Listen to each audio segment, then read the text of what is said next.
21절로부터 25절까지의 말씀입니다. 요한복음 8장 21절로부터 25절까지의 말씀, 우리 다 같이 한 목소리로 함께 합독하시겠습니다.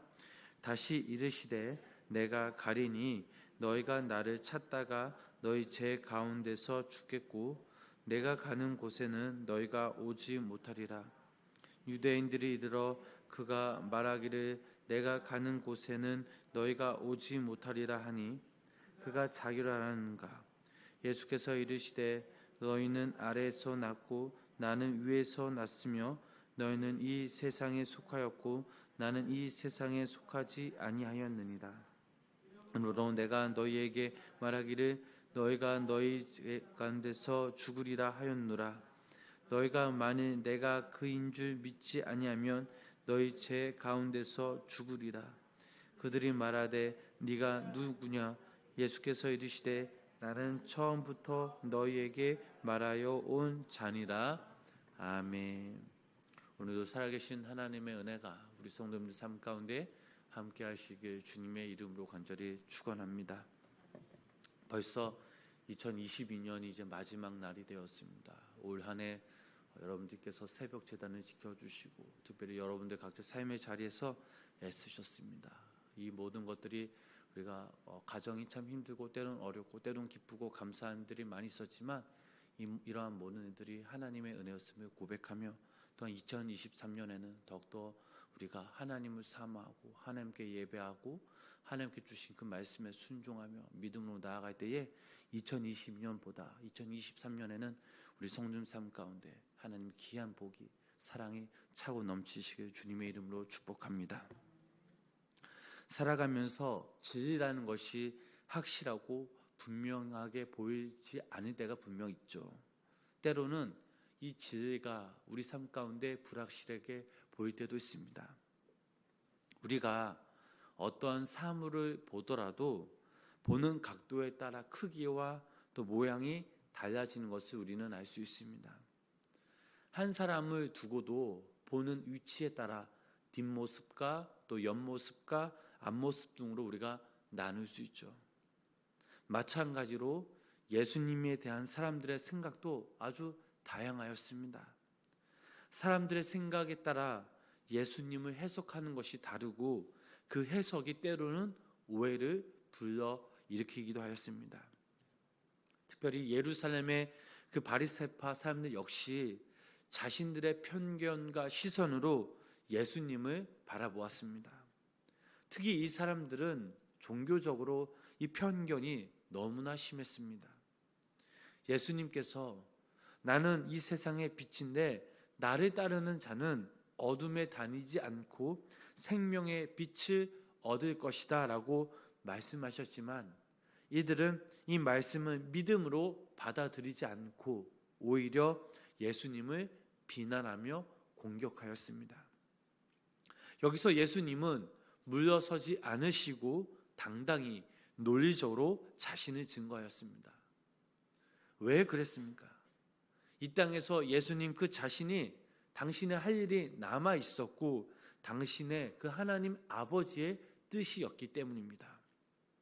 인간의 몸으로 이 땅에 오신 예수님께서 당신의 생애를 성취할 수 있었던 것은 철저하게 하나님 안에 거하셨기 때문입니다. 그랬기에 십자가의 그 죽음을 가능케 했고 부활하실 수 있었습니다. 우리 본문 21절 말씀을 우리 다시 한번 우리 함께 읽어보도록 하겠습니다. 다시 이르시되 너희 제 가운데서 죽겠고 내가 가는 곳에는 너희가 오지 못하리라. 아멘. 자, 오늘 저희들이 읽은 이 말씀에서 내가 가는 곳이란 그런 문장이 나옵니다. 여기가 어디입니까? 바로 주님이 오신 곳, 하나님 아버지 계신 곳으로 되돌아가는 것을 의미합니다. 제 가운데 있는 너희들은 아버지께로 갈 수 없다라고 말씀하셨습니다. 제 아래에 있는 자는 결코 하나님 나라에 들어갈 수 없다라는 사실이죠. 여기서 말하는 이 죄는 단수입니다. 이 말씀에서 이 죄는 예수님을 거절하는 죄를 가리키고 있습니다. 육신으로 그들 가운데 예수님을 인정하지 않고는 지금 예수님조차, 아니 나중에 추후에 부활에 그들 가운데 계신 예수님을 왕이요 구원자로 인정하지 않고는 그 누구도 영생에 이를 수 없다라고 예수님은 단호히 말씀하셨습니다. 이 말씀을 들은 유대인들의 반응은 어떻습니까? 본문 22절 말씀에 나옵니다. 우리 그 말씀 다시 한번 함께 읽어보도록 하겠습니다. 유대인들이 이르되 내가 가는 곳에는 너희가 오지 못하리라 하니 그가 자결하려는가? 자, 이 말은 유대인들의 철저한 반어법입니다. 우리가 갈 수 없는 곳으로 갈 수 없는 곳인데 너 혼자 갈 수 있어. 너가 그렇게 대단한 곳으로 가니라고 나는 그런 말이죠. 예수님이 말한 죽음이 강요에 의한 것이 아니라 자발적 선택한 죽음이라고 이들은 말하고 있습니다. 하지만 예수님은 이 유대인들의 농담대로 분명 우리의 죄를 위해서 십자가에 달려 돌아가십니다. 얼마든지 피하실 수 있는 죽음이었지만 그 죽음을 십자가 앞에서 담담히 받아들이셨습니다.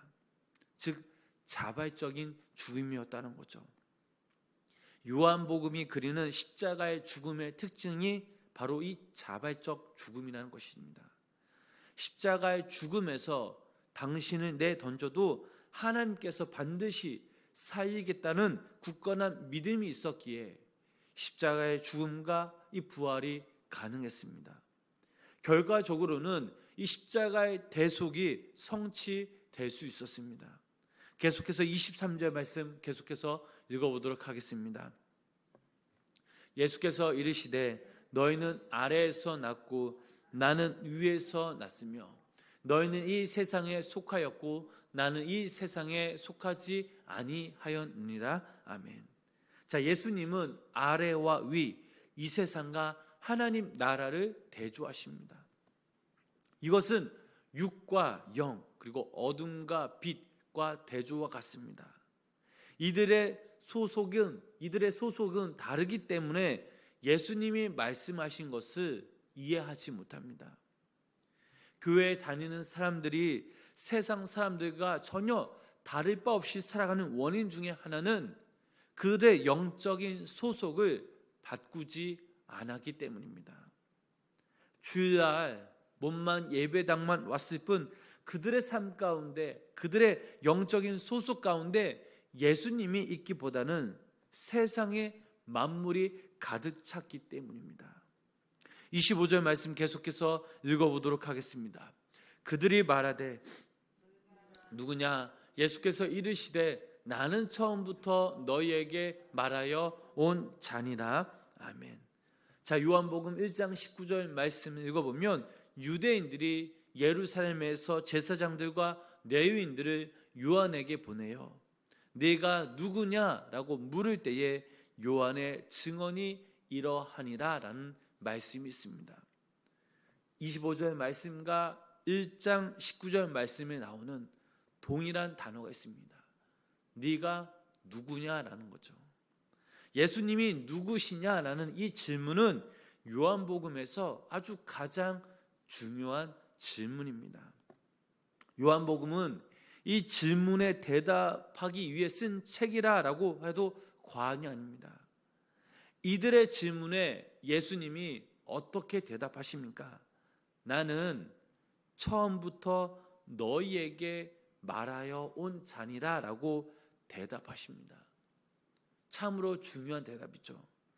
처음부터라는 이런 표현에 우리가 주목할 필요가 있습니다.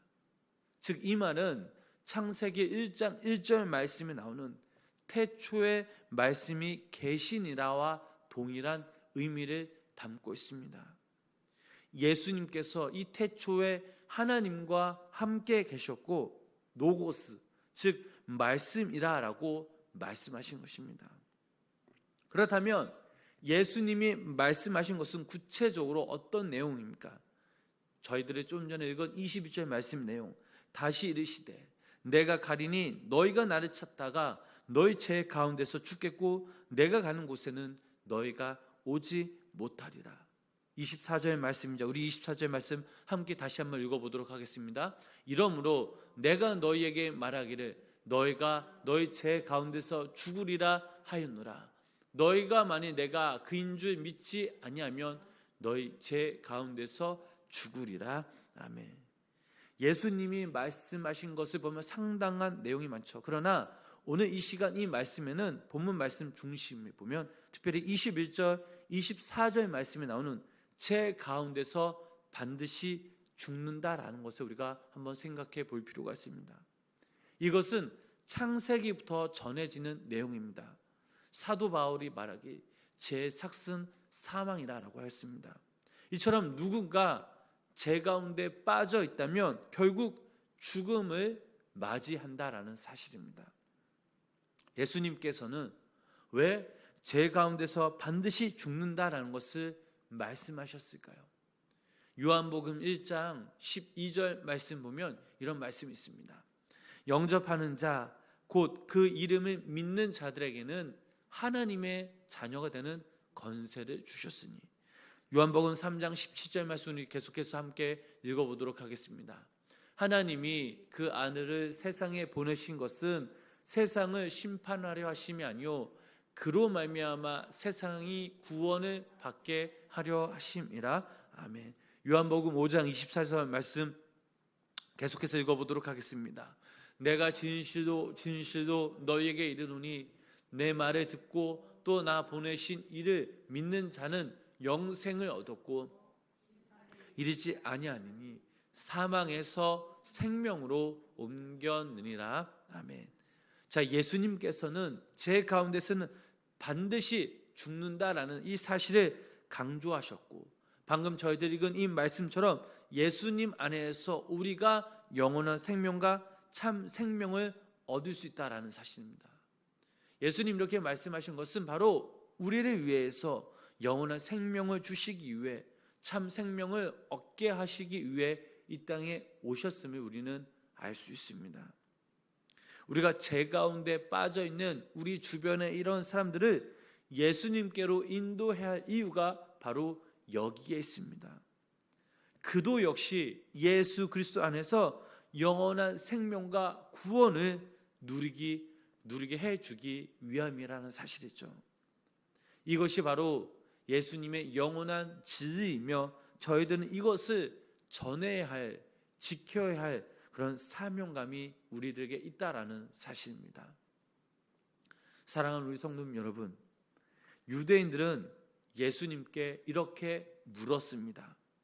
당신은 누구십니까? 라고 묻자 예수님이 이렇게 대답하시죠.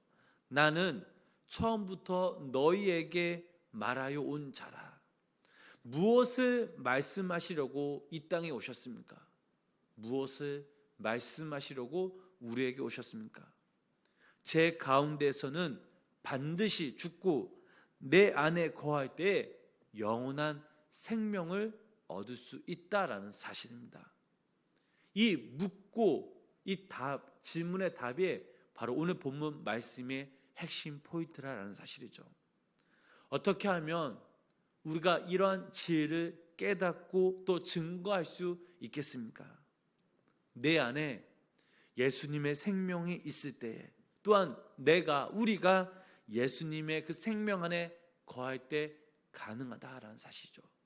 그가 내 안에 내가 그 안에라는 말씀입니다. 그렇다면 누가 또한 죽음의 상황 속에서 이런 어려운 상황 가운데 예수님의 그 말씀과 진리를 선포할 수 있겠습니까? 바로 예수님을 믿는 자, 죽어도 하나님께서 반드시 살신다는 그 사실을 믿는 자, 또한 하나님께서 부르시면 순종해야 하는 이런 자들에게 이 진리를 선포할 수 있게끔 예수님이 인도하신다는 사실이죠. 여기 계신 그 누구도 죽음을 피할 수는 없습니다. 언제 우리가 죽을지 그 누구도 모릅니다. 예수님이 부르시기 그 전까지 저희들은 매일매일 진료 생명 되신 그 예수님 안에 거해야 될 줄 믿습니다. 그리고 이 진리와 생명의 삶을 전하는 우리들이 되어야 될 줄 믿습니다.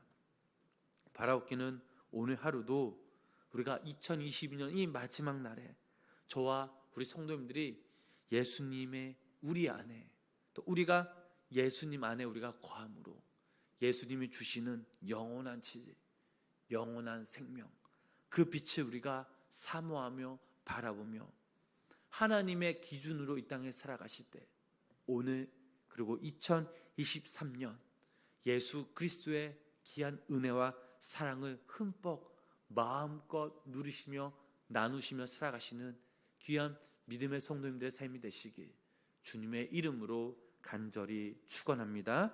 기도하겠습니다. 하나님, 오늘 하루도 또 이 새벽 저희들의 부르심에, 인도하심에, 사용하심에 감사를 드립니다. 영원한 생명을 얻은 자답게 우리가 이 땅에 살아가게 하시고 주님이 저희들에게 맡겨주신 이 고귀한 사명을 잊지 않도록 저희들 늘 삶의 자리에서 충성하며 순종하며 살아가는 귀한 믿음의 성도님들도 성령님 함께하여 주시옵소서. 저희들의 삶의 자리에서 진리이신, 생명이신, 빛이신 그 주님 한 분만을 바라보길 간절히 기도합니다. 주님이 부르시는 그날까지 우리의 삶 가운데 늘 거하셔서 주님으로 하여금 늘 평안하며, 때론 어려움이 있을지라도 우리가 예수님의 그 능력과 지혜로, 주님이 주신 힘으로 이겨내게 하시고 모두 다 이 땅에서 주님이 주신 참된 기쁨을 누리며 나누며 살아가게 하여 주시옵소서. 오늘도 이 시간 저희들의 간구와 기도를 들어 주시옵고 당신의 때에 응답하여 주시옵소서. 오늘도 함께 하실 그 하나님을 찬양하며 예수님의 이름으로 간절히 기도드렸습니다. 아멘. 우리 찬송가 96